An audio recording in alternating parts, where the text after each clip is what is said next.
मला पश्चिम महाराष्ट्रात, विदर्भात, मराठवाड्यात आणि खानदेशात 100% सीटं पडलेले दिसते ना, शब्द आहे माझा या सातारा नगरीत.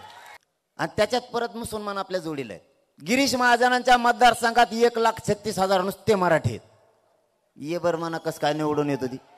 परळी मतदारसंघात 1,14,000 नुसते मराठी आहेत. हे जे मतदारसंघ आहेत मराठ्यांना त्रास दिलेले, हे पाडायला पाहिजेत का नाहीत?